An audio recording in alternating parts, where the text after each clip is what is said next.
Don't Let the Dust Change You by Kateb Nuri Alam Shuna.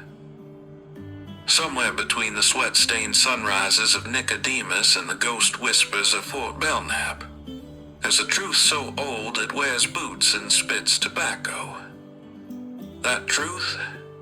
Hardship doesn't change you, it reveals you. Like my grandmother Celestine used to say, when the fire gets hot, baby, bacon fries but gold shines.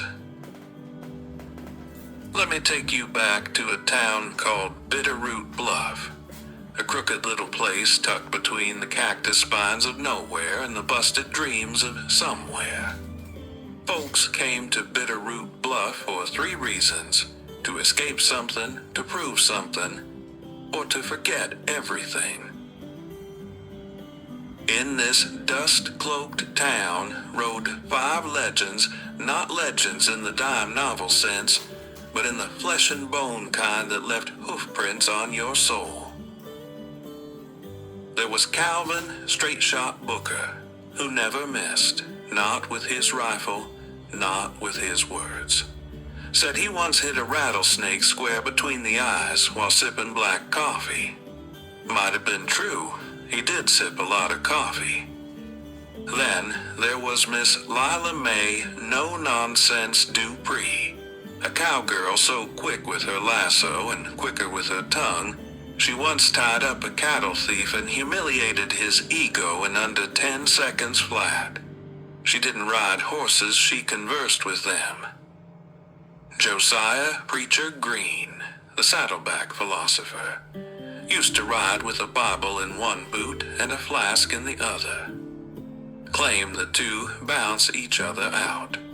Said God didn't mind the drink, just the dishonesty. Zeke Silent Thunder Taylor didn't say much, but when he did, people listened like the wind had turned personal. And finally, Pearl Wildflower Jackson, sharp as a cactus bloom and prettier than a prairie sunrise. Don't let the beauty fool you. She once broke a man's nose with a whiskey bottle because he insulted her horse's name. The horse was called Destiny, and Pearl didn't play about destiny. One blistering afternoon, all 5 found themselves in the saloon of Bitterroot Bluff, known as the Thirsty Ghost. You couldn't tell if it was named after the amount of liquor poured or the souls who haunted its piano, but either way, the place had a smell of lost bets, hot whiskey, and bad decisions marinated in regret. The saloon doors creaked open like an old man's knees, and in walked our heroes well, except Lila Mae, who kicked the doors open and hollered, "I smell trouble. Or is that just Josiah's cologne?" Josiah tipped his hat. "It's sanctified musk, ma'am. Blessed this morning."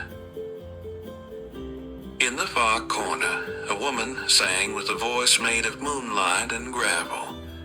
She wore a blue dress that made the shadows stare and lips that curled around each note like a promise. Her name was Sweet Clara, and when she sang, men remembered things they hadn't even lived. Hard times don't change you. They just shake your pockets empty, she crooned. Pearl whispered, "That's the truth right there. My grandmother Celestine used to say, the devil don't bring nothing you didn't already have a taste for." Now, this peaceful whiskey-tinged harmony didn't last long, because in strolled Big Hank, a troublemaker with fists the size of frying pans and a soul that smelled like boiled cabbage and bad decisions. He was followed by his 2 laughable sidekicks, Dusty Red, who had teeth like corn kernels, and Slick Melvin, who had a hat too big for his ego. Big Hank swaggered up to Sweet Clara and said something vulgar that don't bear repeating. She stopped mid-song, and the piano player kept playing because even keys know when to mind their business. Before anyone could react, Pearl had already stood up. "You ever had your soul rearranged through your nostrils?" she asked Big Hank. He laughed. "A mistake." What followed was part ballet, part theology, part catastrophe. Chairs flew, bottles shattered. Josiah used his Bible as a projectile that left a righteous bruise. Zeke, true to his name, said nothing but knocked two men out with the door hinge he somehow ripped off mid-chaos. Calvin didn't shoot nobody, but he did shoot the rope to the chandelier, so it fell right on Dusty Red's wig. Turned out it was a wig. What? And Pearl? Pearl ended it. Not with fists, but with her voice. "Enough," she bellowed, hands on hips. "This ain't who we are. Ain't no storm outside worth letting the dust get inside you." Everything froze. You could hear Sweet Clara inhale. Even the whiskey paused in the bottles. Pearl pointed at the mess. "You get tested, sure. Life'll poke at you like a bully with a stick. But don't you ever let the world make you someone your creator won't recognize." Then she turned to Big Hank, now holding an ice bucket to his temple. "Apologize to Clara." He looked like a man who'd eaten spoiled beans and was trying to act dignified about it, but he mumbled, "Sorry." Clara nodded. "And I accepted, but try it again. And next time I'm using the mic stand." Later that night, as the saloon swept up its bruises, the five cowfolk sat on the porch steps beneath a sky quilted with stars.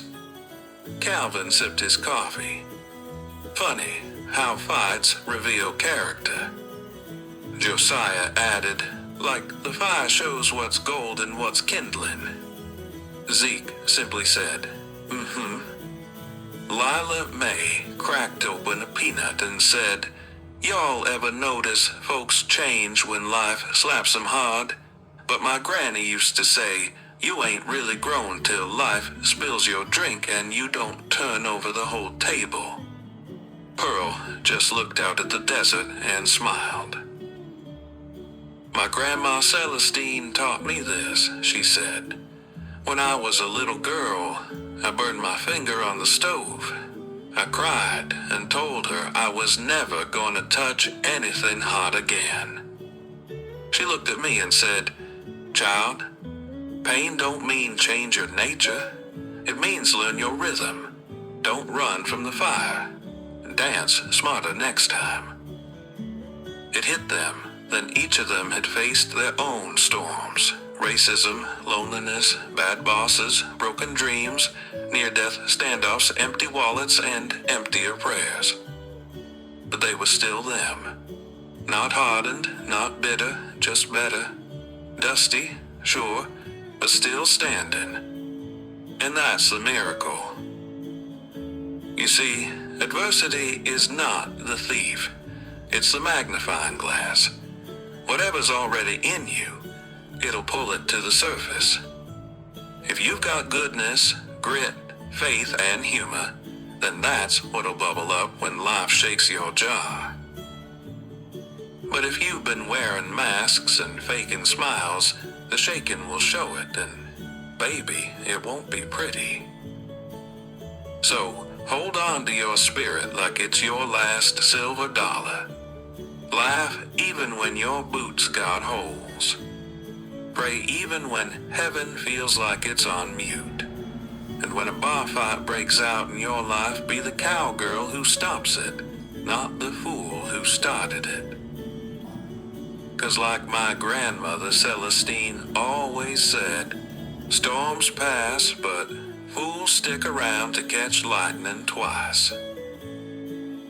Let the dust settle, but don't let it change who you are. Your true self, the one built by love, sharpened by wisdom, and strengthened by the Creator, ain't meant to be traded for nobody's approval or circumstances. Keep your boots on, your faith strong, and your lasso ready. The West still needs heroes like you.